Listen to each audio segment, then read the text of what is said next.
Perkenalkan, nama saya Daniel Tulungan dari kelas 5 TI 3 dengan NIM 2302408. Ini saya akan presentasikan mengenai materi yang mengenai forward and backward chaining.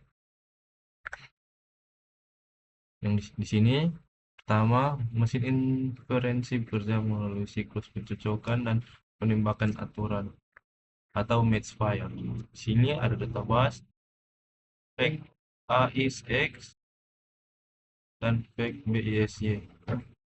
Yang di kiri itu match, dari knowledge dia match ke fake A is X, dan dari fire ke fake BS, dan dari fake BIS dia masuk ke fake AS. Lanjut untuk forward chaining. Forward chaining adalah metode inferensi yang dimulai dari fakta yang ada, kemudian menggunakan aturan yang menarik kesimpulan baru hingga mencapai tujuan akhir.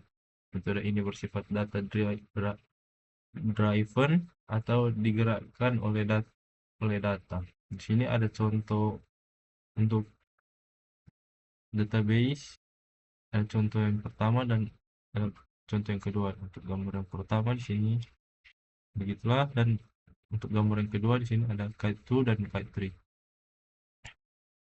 Contoh forward chaining. Aturan yang pertama, jika pasien sakit tenggorokan dan diduga infeksi bakteri, maka pasien menderita radang tenggorokan. Aturan kedua, jika suhu pasien lebih dari 100 derajat Fahrenheit, maka pasien demam. Aturan yang ketiga, jika pasien sedikit lebih dari 1 bulan dan pasien demam, maka diduga infeksi bakteri. Proses forward chaining. Siklus yang pertama, rule 2, terpenuhi, maka kesimpulan pasien demam. Siklus kedua, rule 3 terpenuhi, kesimpulan diduga infeksi bakteri. Siklus ketiga, rule 1 terpenuhi, kesimpulan pasien menderita radang tenggorokan. Database, pasien temperatur sama dengan 102, pasien been sick for 2 months, dan pasien has sore throat. Pasien has a fever, bacterial infection, dan patient has strep throat. Kelebihan forward chaining: bekerja dengan baik ketika masalah dimulai dengan pengumpulan informasi, cocok untuk perencanaan, kontrol, dan monitoring, dapat menemukan semua kesimpulan yang mungkin dari fakta yang ada. Kekurangan forward chaining: sulit mengenali apakah suatu bukti lebih penting dari bukti lainnya, mungkin mengajukan pertanyaan yang tidak relevan, dan bisa menghasilkan banyak kesimpulan yang tidak perlu. Backward chaining. Backward chaining adalah metode inferensi yang dimulai dari tujuan atau goal yang ingin dibuktikan, kemudian bekerja mundur untuk mencari fakta-fakta yang mendukung tujuan tersebut. Metode ini bersifat goal driven atau digerakkan oleh tujuan. Ini ada contohnya pada gambar yang pertama dan gambar yang kedua. Bisa dilihat. Contoh backward chaining. Kasus, diagnosis penyakit, atau sama seperti sebelumnya. Tujuan untuk membuktikan bahwa pasien menderita radang tenggorokan. Proses forward chaining. Untuk membuktikan radang tenggorokan, kita butuh rule yang pertama. Rule pertama merulkan sakit tenggorokan. Itu ada. Dan diduga infeksi bakteri, perlu dibuktikan, masih perlu dibuktikan. Untuk membuktikan diduga infeksi bakteri, kita butuh rule ketiga. Maka rule ketiga memerlukan sakit lebih dari 1 bulan. Jika ada, dan demam, perlu dibuktikan. Untuk membuktikan demam, kita butuh rule yang kedua. Rule kedua memerlukan suhu lebih dari 100 derajat Fahrenheit, dan suhu di atas 100 derajat Fahrenheit ada dengan suhu 102 derajat Fahrenheit. Semua kondisi terpenuhi, tujuan terbukti. Pasien menderita radang tenggorokan.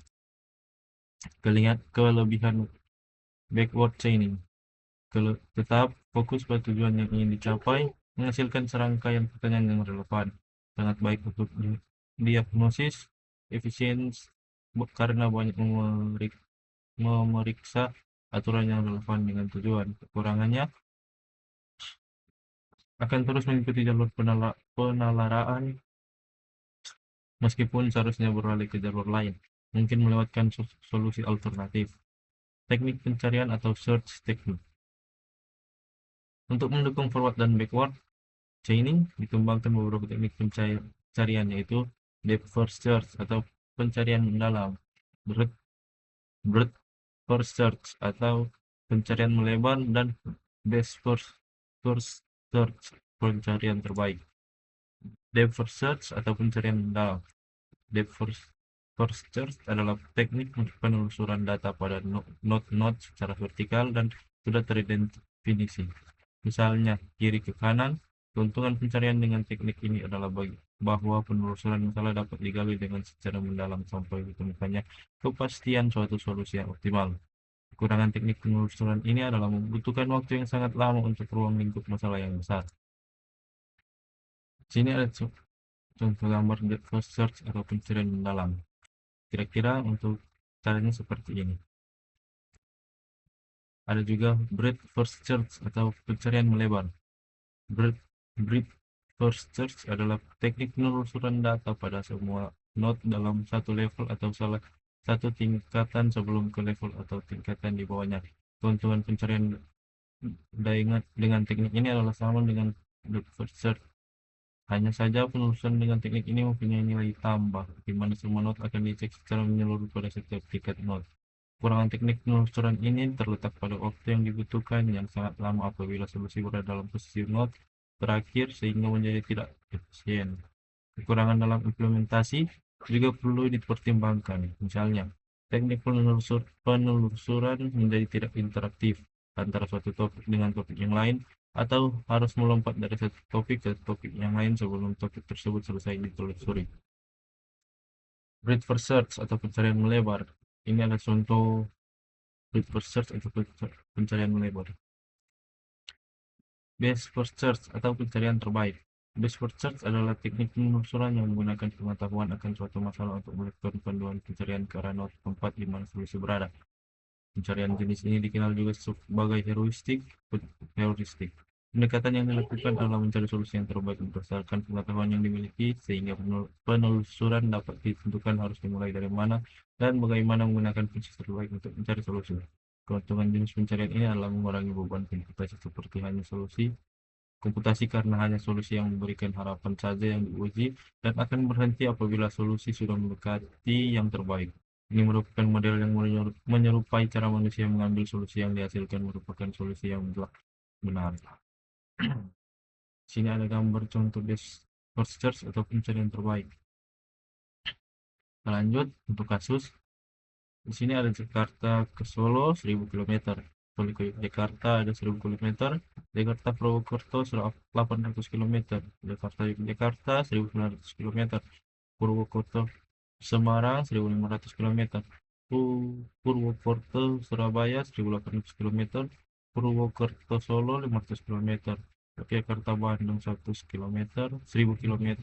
Yogyakarta Kediri 1500 km. Kediri Surabaya 1500 km. Yogyakarta Surabaya 1000 km. Not awal Jakarta dan not goal Kediri. Sekian presentasi dari saya. Kalau ada salah kata mohon dimaafkan. Sekian dan terima kasih.